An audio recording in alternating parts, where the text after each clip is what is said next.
Mga kababayan, kamusta po? Si Kamanong po, muli na naman po nagbabalik para po magkomento po sa inyo dito po sa Tambayan mga kabayan. Samahan niyo po inyong lingkod, mag-umpisa na po tayo, magkomentohan na po tayo. Komentuhan po natin mga kababayan, ito pong dalawang batikang abogado mga kababayan. Ito pong si Atty. Harry Roque at si Atty. Guanzon. At komentuhan po natin ang mga pahayag po nila. Umpisahan po natin, unahin po natin si Atty. Roque at sunod po natin si Atty. Guanzon. Umpisahan na po natin. Bukod sa Well, talaga pong wala ng Pilipino na naniniwala na malinis pa ang pangangalakad ng gobyerno sa ilalim ni Bangag. In fact, 1% na lang ang naniniwala na hindi problema ang korupsyon. Kasama na nga po dyan si Marcos, yung kanyang tatlong anak, at si Lisa Araneta, at yung kanilang mga cronies na nakikinabang sa administrasyon ni Marcos Jr. Well, talaga pong wala ng Pilipino na naniniwala na malinis pa ang pangangalakad ng gobyerno. Totoo naman po yung mga tambay. Halos wala na po. Ilang porsyento na lang po ang naniniwala na malinis pa ang pamamalakad ni Bongit na tinatawag na bangag ng kanyang ate. Hindi po ba? Ilang porsyento na lang po natitira. Napakaliit na porsyento. At pakinggan naman po natin si Atty. Rowena Guanzon, mga kababayan. Set up po natin.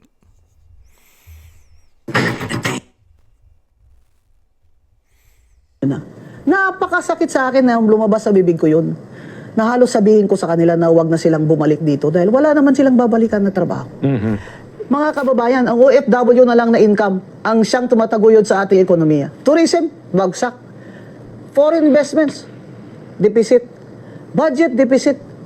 Tourism, gross domestic product, OFW earnings. Yan ang tatlong tumataguyod sa ating ekonomiya. OFW income na lang po ang natitira. Kaya respetuhin po natin sila at alagaan po natin sila. Pasalamatan po natin sila sa kanilang economic na support sa ating bansa. At higit sa lahat, pakita nyo ang pagmamahal nyo sa bayan ninyo sa protestang ito laban sa administration ni BBM. Attorney, mananawagan ka ba na mag-resign na si BBM? Opo, BBM resign. BBM resign. You are unfit to be president. We will not survive another 3 years with you, under you. BBM, please, if you love your people, please resign. Po, mga tambay. Napakasakit sa akin na lumabas sa bibig ko yun.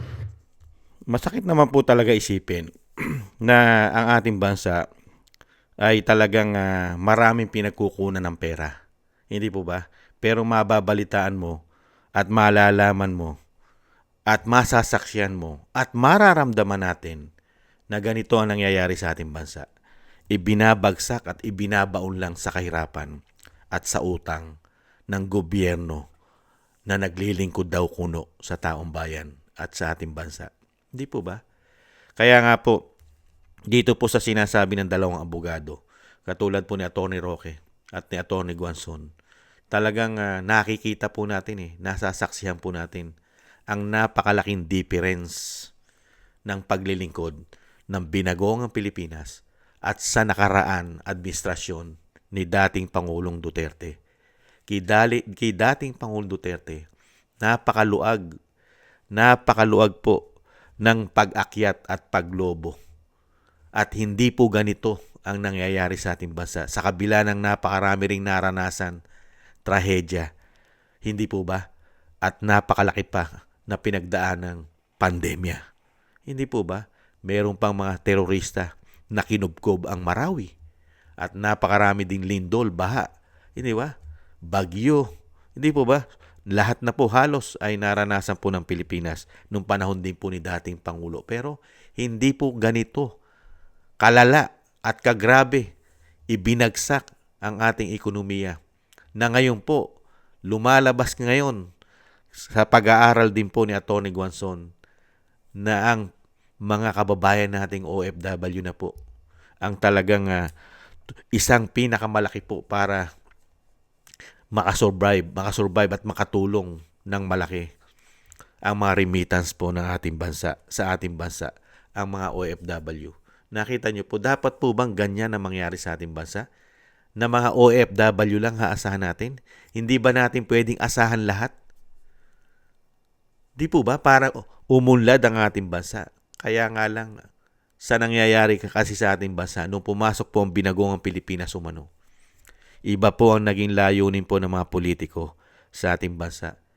Naiangat ang kanilang ekonomiya, ang kanilang mga pangsariling interes, ang kanilang mga pamilya, mga kroni, kaalyado. Hindi po ba? At isinama pa ang masasama, mga kababayan.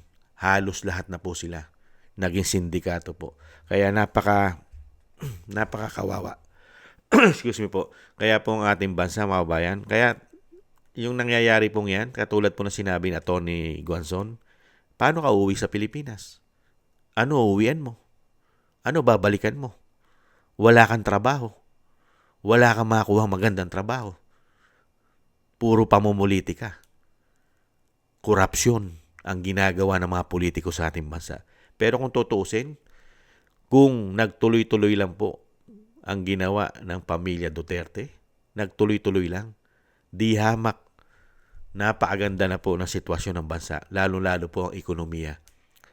At napakarami pong papasok na mga investor at lalong-lalong buhay na buhay po ang turismo sa ating bansa. Napakaraming mamumuhunan dahil yung tiwala ng tao, tiwala ng banyaga ay tuloy-tuloy. Hindi po ba? Samantala ngayon, paano mo pagkakatiwalaan ng isang pangulo na napakaraming issue, may polboron pa? Di po ba? Nakita nyo po, gobyernong korap, paano ka papasukin na investor? Korap ang gobyerno mo. At nagpapatotoo dyan mismo ang ibang bansa. Di po ba? Kinukundi na ang ating bansa sa korupsyon. At lalong-lalo na ang pinakamatindi, yung ginawa nila kay dating Pangulo, na yan po ay nalathala po yan sa buong mundo, na meron dating Pangulo na pinatapon mo na walang due process sa ibang bansa. Hindi po ba na hindi ka pa saklaw ng ICC, hindi ka pa miyembro? Unbelievable. Kaya dito po mga tambay, nagpapasalamat po tayo. Katulad po ni Atty. Guanzon na bumubuhay at talagang ang OFW income na lang po natin, ang inaasahan po natin, ayon po kay Atty. Guanzon, at yan naman po'y totoo. At ganoon din po sa sinasabi ni Atty. Roque na talaga pong wala na halos nagtitiwala sa gobyernong bangag umano. Totoo po ang mga sinasabi ng dalawang abogado, mga kababayan. Kaya tayo po ay nagpapasalamat po una si Kamanong, ay inyong lingkod. Nagpapasalamat po tayo sa mga kababayan natin. Maraming salamat po sa inyo, mga OFW natin kababayan. Mabuhay po kayo. Kayo po ang bayani na nagsasalba po ngayon, katulad po ngayon sa nangyayari po sa ating bansa, na laganap po ang korupsyon, mga kababayan, at pamumulitika. Buti na lang po at nananatili po ang ating mga OFW na hindi nagsasawa na magpadala ng remittance. Kaya nga lang, ang nakikinabang ay mga korap na politiko. Unang-una, ang mga remittance ng OFW ay nagiging pambayad lang po yata sa mga inutang nila, lalong-lalo sa lalaki, sa ubod ng laki ng mga interes. Hindi po ba? Kasi yung mga taxpayer po natin, yung mga tax po natin, buwis natin, halos nakukurap na eh. Di ba? Yung mga buwis ng mga negosyante, yung mga buwis ng mga oligarko na hindi natin alam kung nagbabayad ba ng tamang buwis. Hindi po ba? Hindi natin alam eh. Kung nagbabayad po ba ng mga tamang buwis ng mga yan. Sa panahon ngayon, nagtatanong lang si Kamanong. Hindi po ba? Nakukurap na halos. Ngayon, yung mga remittance po na nanggagaling sa ating mga OFW, mga kabayan, makukurap din kaya o naibabayad sa napakalalaking interest na pinag-uutang nila na wala po tayong nakita kung hindi po ang matodas po tayo sa karamihang proyekto na ibinigay po nila sa atin, katulad po ng pinagmalaking 5,500 flood control. Hindi po ba, mga kababayan? Mabuhay po kayo. Thank you po. Mabuhay po kayo, mga kababayan natin OFW. Kayo na lang po ang pag-asa ng Pilipinas sa patuloy na pagsadsad at pagpunta po, at halos nasa bangin na po tayo at nasa imbornal na po ang ating ekonomiya. Ibinagsak ang ating bansa at ibinaon sa utang. ng napakahusay na tinatawag na bangag at bongit na presidente ng kanyang kapatid na si Senadora Amy Marcos.